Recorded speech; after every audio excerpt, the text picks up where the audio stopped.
Everyone, Radhe Radhe, good morning. कैसे हैं आप लोग? आई होप बहुत अच्छे होंगे। अब most welcome to my another video.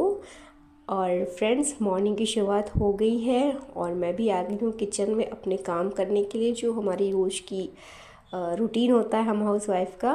बच्चों का टिफ़िन बनाना, घर के लिए खाना बनाना, तो उन्हीं सब की तैयारी में लग गए हैं। और सुबह अब जल्दी उठना पड़ता है क्योंकि बच्चों का स्कूल जल्दी है। सेकंड थिंग, बच्चों के मेरे एग्ज़ाम्स भी और हैं, उसको लेकर के मुझे थोड़ा जल्दी काम निपाटने होते हैं क्योंकि बस बच्चों की जल्दी भी आ जाती है। तो अभी मैं टिफ़िन के लिए बना रही हूँ आलू की सूखी सब्ज़ी, प्लस घर के लिए जो बनाऊँगी वो आलू की रस्से वाली सब्ज़ी बनाऊँगी। तो बच्चों की पहले सूखी सब्ज़ी बना देती हूँ, उसके बाद फिर रस्से वाली सब्ज़ी बनाऊँगी।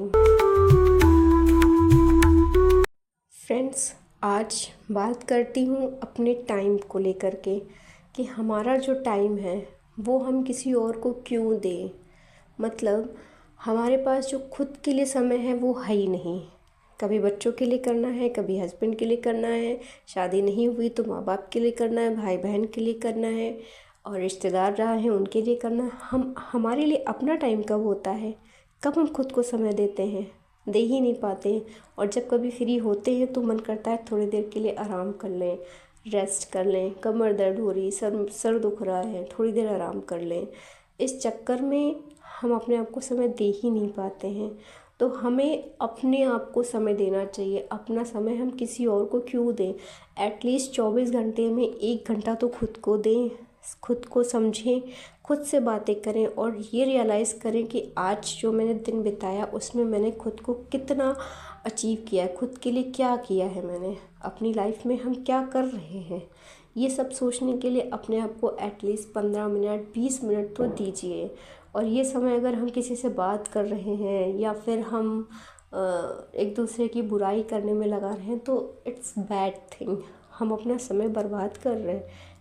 किस काम में बर्बाद कर रहे हैं? कोई मतलब नहीं निकल रहा है, फालतू का समय जा रहा है। अगर हम ये डिसाइड कर लें कि हमारे पास कितने घंटे का समय है और कितने घंटे हमारे पास बच रहे हैं, तो उस बचे हुए टाइम को हम बहुत अच्छे तरीके से यूटिलाइज़ कर सकते हैं अपने आप को बनाने के लिए, अपना करियर बनाने के लिए।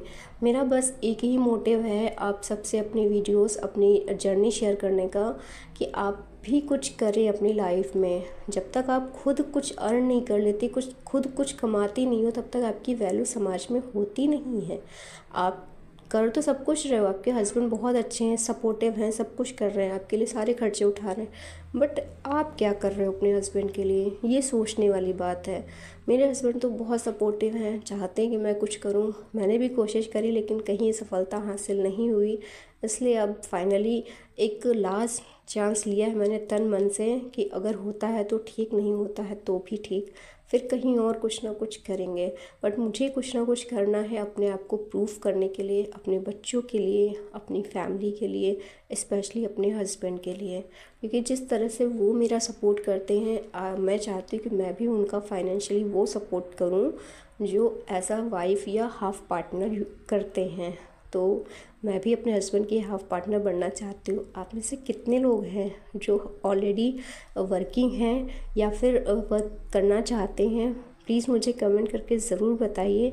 और अपनी लाइफ में आप क्या कर रहे हो और क्या करना चाहते हो ये भी बताइए। मुझे बहुत बेसब्री से इंतज़ार रहता है आप सबके कमेंट्स का। तो जो भी है, जैसा भी है, प्लीज़ कमेंट ज़रूर करिए। और मेरे चैनल पर अगर नए हैं तो प्लीज़ सब्सक्राइब ज़रूर कीजिए क्योंकि मुझे आपके सपोर्ट की बहुत ज़्यादा ज़रूरत होती है। तो आगे के वीडियो में बात करते हैं अपनी पढ़ाई की।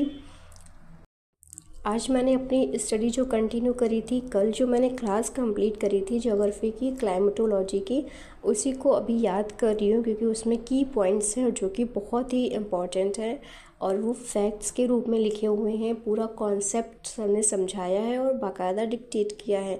तो उसमें के जो पॉइंट्स लिखे हैं वो मुझे याद करने हैं, तो मैं वही पढ़ने बैठी हूँ। बट बच्चे मेरे ऐसे हैं कि वो अपनी तहकीकात में लगे हैं, ये क्या है, ये क्यों है, ये इतना क्यों होता है। मैं इनसे बोली तुम लोग अपना पढ़ो आ करके, नहीं, आपकी पढ़ाई देखनी, आपने क्या पढ़ा है। तो बिटिया को तो समझा दिया वो तो खैर हट गई, लेकिन बेटा है वो नहीं मानता है, वो कुछ ना कुछ शैतानी करता रहता है। अभी देखिए इसको मैंने समझाया है, थोड़ी देर के लिए चेंज हुआ है और थोड़ी देर बाद ये ऐसा घूम के मेरे पास आता है कि मुझे ऑलरेडी डिस्टर्ब हो जाता है। तो हम हाउस वाइफ का एज अ मदर बहुत डिफ़िकल्ट होता है पढ़ाई करना। अभी तो मेरे बच्चे बड़े हैं, मैं डांट देती हूँ या मार देती हूँ या भगा देती हूँ, अपनी दादी के पास चले जाते हैं तो मान लेते हैं। और जब छोटे थे, मतलब कहीं से भी आना गोद में ही बैठना है, तब तो बहुत दिक्कत होती थी। मैं 2-3 साल के बच्चों को लेकर के पढ़ाई करना सच में बहुत डिफ़िकल्ट है। और जो मदर ऐसा करती हैं उनके लिए तो मतलब सैल्यूट है कि वो 2-2.5 साल के बच्चे या 1.5-2 साल के बच्चों के साथ खुद पढ़ाई कर रही है। तो मैं ऐसी मदर को हमेशा सपोर्ट करूँगी जो अपने सपने अपने बच्चों के साथ पूरे कर रही हैं। मेरा तो काफ़ी समय बर्बाद हो गया है क्योंकि मुझे प्रॉपर गाइडेंस नहीं मिली। मैं सच में इस बात का रिग्रेट हमेशा करूँगी कि मुझे सही टाइम पर सही गाइडेंस नहीं मिली। हमने पढ़ाई ज़रूर करी बट ऑथेंटिक चीज़ें हमें नहीं मिली। टीचर भी थे तो वो बस रटवा के आंसर लिखवाना जानते थे। उन्होंने ये इस बात पे कभी सपोर्ट नहीं किया कि आप चीज़ों को समझिए। जिस तरह से आज यूट्यूब पे टीचर्स पढ़ाते हैं, काश कि हमें वैसी पढ़ाई या वैसी गाइडेंस मिली होती तो शायद हम कहीं ना कहीं सक्सेस होते हैं। हमें जो गाइडेंस नहीं मिली उसके बहुत सारे रीज़न्स हैं। एक तो फैमिली बैकग्राउंड अच्छा नहीं, मतलब एजुकेटेड नहीं था। मम्मी पापा हमारे एजुकेटेड नहीं थे। फादर थे तो वो हमारे साथ रहते रहते, उनकी सर्विस बाहर थी तो वो कभी 3 महीने में, कभी 4 महीने में 1-2 दिनों के लिए आते थे, फिर चले जाते थे।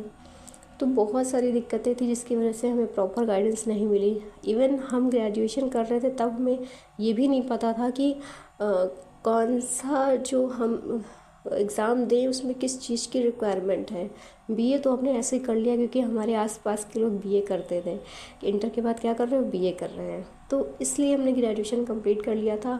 उसके बाद तो हमें समझ ही में नहीं आया क्या करना चाहिए। शादी हो गई, फिर बच्चे हो गए, फिर जब यूट्यूब फ़ोन आया, इंटरनेट फ्री हुआ, इस तरीके से मतलब यूट्यूब हाथ हाथ घूमने लग गया, तब चीज़ें देखनी शुरू करी, समझनी शुरू करी। लगभग 1-1.5 साल 2 साल तो चीज़ें समझने में लग गया कि कौन सा एग्ज़ाम दें, कौन सा एग्ज़ाम ना दें, हम किस एग्ज़ाम के काबिल हैं, कौन जो दे सकते हैं। इन चीज़ों को समझने में 1-2 साल लग गए। फिर उसके बाद तैयारी शुरू करी, फिर एग्ज़ाम क्लियर हो रहा नहीं हो रहा है, कहीं ना कहीं मिस्टेक रह गई, इसकी वजह से समय बहुत बर्बाद हो गया हमारा। लेकिन वही कहते हैं ना, देर से आया लेकिन दुरुस्त है। अब चीज़ें उतनी पता है जितनी ज़रूरत है। हमें ये पता है कि इस एग्ज़ाम के रिक्वायरमेंट क्या है।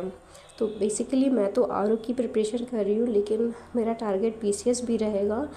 हो सकता है 2026 का पीसीएस भी दूँ मैं। अभी मैंने कोई प्लान नहीं किया है, लेकिन अगर मेरी तैयारी अच्छी रही और मुझे टाइम प्रॉपर मिल गया अपनी पढ़ाई का तो मैं पीसीएस का भी फॉर्म फिल करूँगी और पीसीएस का भी एग्ज़ाम दूँगी, क्योंकि अब बहुत ज़्यादा ज़रूरी हो गया अपने आप को सक्सेस करना। तो उसके लिए बिल्कुल तैयार रहना चाहिए। आने वाले समय में मैं आपसे ज़रूर बताऊँगी कि पीसीएस दे रही हूँ या आरओ तो देना ही देना है। और उसके लिए जो बैच वगैरह परचेज़ किया है उसकी प्रॉपर स्टडी मैं शुरू करने वाली हूँ 2-3 दिनों में। उसके अकॉर्डिंग मैं आपको बताऊँगी कि आज मैंने कौन सा क्लास अटेंड किया और कौन सा मैंने टॉपिक क्लियर किया है। वो मैं पहले डिसाइड कर लूँगी, फिर आपके साथ शेयर करूँगी। अभी मैंने अपनी क्लासेस बिल्कुल कंप्लीट कर ली थी, सेकंड क्लास भी कंप्लीट कर ली है और अब मैं बच्चों के क्वेश्चंस लिख रही हूँ क्योंकि उनके एग्ज़ाम्स चल रहे हैं तो उनकी रिटन प्रैक्टिस बहुत ज़्यादा ज़रूरी है। हालांकि पहले भी करवा चुके हैं, लेकिन अब एग्ज़ाम से एक दिन पहले मैं ले लेती हूँ, ऑब्वियसली उनका रिवीजन हो जाता है। तो अभी तो मैं बेटे के क्वेश्चंस लिख रही हूँ, बिटिया का तो ऑप्शनल पेपर है तो वो सैम्पल पेपर आते हैं स्कूल से, वही सॉल्व करती है, इसके अलावा चीज़ें रिकॉल कर लेती है। तो अभी मैं बच्चों को वर्क दे करके फिर मैं चली जाऊँगी किचन में खाना वगैरह बनाने के लिए, और फिर रात में जो मैं थोड़ा बहुत पढ़ूँगी उसके बाद फिर मैं नेक्स्ट जो वीडियो डालूँगी वो अपनी अगली जो मेरा स्टडी रूटीन होगा उसके साथ और जो हमारा डेली का काम होगा उसके साथ डालेंगे। तो आज के वीडियो को मैं यहीं पे एंड करूँगी। और कैसा लगा मेरा आज का वीडियो प्लीज़ कमेंट करके ज़रूर बताइएगा, और ये भी कमेंट कीजिएगा कि मुझे और क्या इम्प्रूवमेंट करना चाहिए, और आप लोग अगर पढ़ाई कर रहे हैं तो कौन से एग्ज़ाम की तैयारी कर रहे हैं ये भी बताइएगा। तो मिलते हैं आपसे कल एक और नए खूबसूरत से वीडियो में। और इस वीडियो को ढेर सारा प्यार और ढेर सारा सपोर्ट कीजिएगा, आप सबसे रिक्वेस्ट है। Thank you so much, bye bye, take care.